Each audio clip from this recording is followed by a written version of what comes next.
Bismillahirrahmanirrahim. Pemirsa yang saya muliakan, Assalamualaikum warahmatullahi wabarakatuh. Alhamdulillahirabbil alamin, wassalatu wassalamu ala sayyidil mursalin Abil Qasimil Mustafa Muhammad wa ala alihi at-tayyibin at-tahirin wa ashabihi al-mayamin.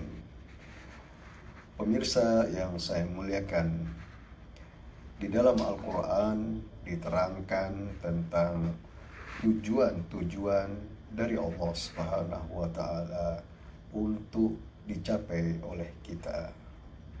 Tujuan-tujuan itu diantaranya tentang penciptaan manusia di dalam surat Ad-Dariyat.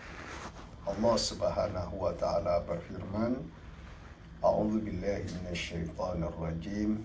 Wa ma khalaqtul jinna wal insa illa liya'budun. Dan tidak aku ciptakan jin dan manusia melainkan agar mereka beribadah kepada Allah Subhanahu wa Ta'ala.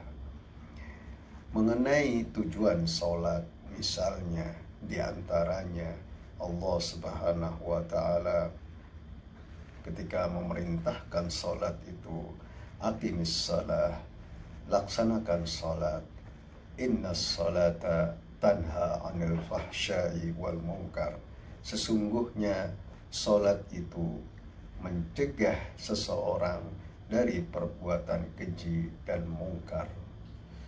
Mengenai perintah puasa, Allah Subhanahu wa Ta'ala juga di dalam surat Al-Baqarah berfirman, kutiba alaikumusiyam kama kutiba alal ladina min qablikum la'allakum tattaqun.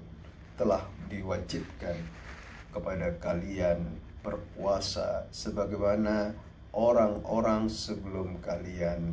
Berpuasa merupakan perintah dan kewajiban dari Allah Subhanahu wa Ta'ala agar semoga kalian menjadi hamba-hamba yang bertakwa kepada Allah Subhanahu wa Ta'ala. Dan tentang tujuan-tujuan lainnya dari taklif yang Allah syariatkan kepada umat manusia.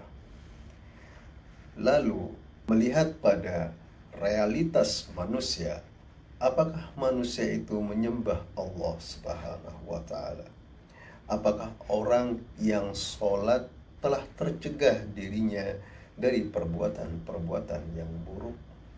Apakah orang yang berpuasa kemudian menjadi bertakwa kepada Allah Subhanahu wa Ta'ala? Sebagian manusia menyekutukan Allah dan menjadi musyrik.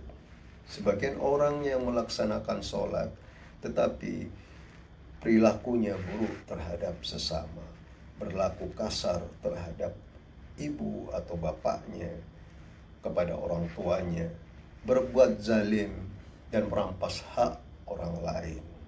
Sebagian orang berpuasa tetapi juga melakukan kemaksiatan dan tidak takut kepada Allah Subhanahu wa Ta'ala.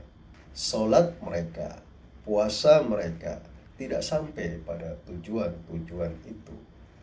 Mereka dengan ibadah yang dilakukan oleh mereka tidak mendekatkan pada tujuan-tujuan, tetapi malah menjauhkan diri mereka dari tujuan-tujuan itu. Itu bukan tidak mungkin, itu bisa terjadi. Bukankah iblis sebelumnya adalah hamba yang sangat dekat dengan Allah Subhanahu wa Ta'ala?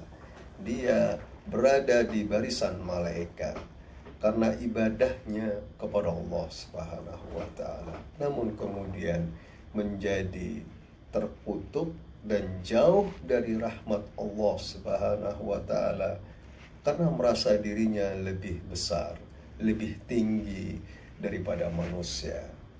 Bukankah Khawarij adalah kaum orang yang taat beribadah, rajin sholat, bahkan sebagian mereka sampai hafal Al-Quran, tetapi apa hasilnya? Mereka memerangi Imam Ali bin Abi Thalib, Ibnu Muljam, Bukankah dia orang yang sholat, orang yang berpuasa, tetapi menjadi pembunuh Imam Ali bin Abi Thalib? Sholat mereka, puasa mereka tidak sampai pada tujuan-tujuannya.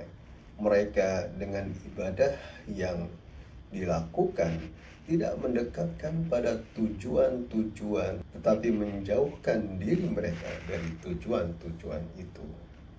Sebagian orang sholat tetapi mendapat celaan, wailun lil musallin. Sebagian orang yang berpuasa tetapi dalam riwayat dijelaskan, kam min shaimin laisa lahu illal ju' wal atash.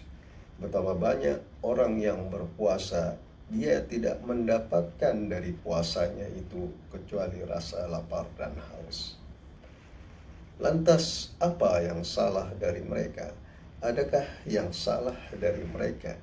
Barangkali bisa dikatakan sebagian orang hubungannya dengan Allah baik, tetapi tidak baik dan buruk hubungannya dengan sesamanya. Sebagian orang melakukan perintah-perintah Allah, tetapi meninggalkan perintah-perintah Allah lainnya. Sebagian orang melakukan perintah-perintah Allah, tetapi pada saat yang sama juga melakukan larangan-larangan Allah Subhanahu wa ta'ala. Itulah antara lain dari faktor-faktor bagi sebagian orang sehingga tidak sampai pada tujuan-tujuan dari amal ibadah yang dia lakukan. Dalam agama, beberapa hal yang perlu diperhatikan. Pertama, masalah pengetahuan. Apakah sholat, puasa, dan ibadah yang dilakukan seseorang sesuai dengan hukum dan aturannya, sesuai dengan fikihnya? Di sini yang harus dipelajari adalah fikihnya terkait masalah-masalah yang sering dihadapinya, seperti fikih sholat, fikih puasa di bulan Ramadan yang agung dan suci ini. Kedua, masalah akhlak yang harus dijaga, bahwa ia harus menjaga akhlaknya. Jangan sampai timbul riya, jangan sampai hatinya timbul riya dan bangga diri dalam amal ibadah yang dia lakukan. Kemudian yang ketiga, apa yang menjadi taklif atau tugas atau kewajiban adalah taklif yang harus dia lakukan. Terlepas taklif itu suka atau tidak, seseorang harus melaksanakan sholat, seseorang juga harus melaksanakan puasa ketika diwajibkan kepadanya, dan kewajiban-kewajiban lainnya, termasuk kewajiban cinta kepada keluarga suci Nabi Ahlul Bait alaihimussalatu wassalam. Demikian dari saya, semoga bermanfaat bagi diri saya sendiri dan pemirsa. Wabillahi taufiq wal hidayah. Wassallallahu ala Muhammad wa alihi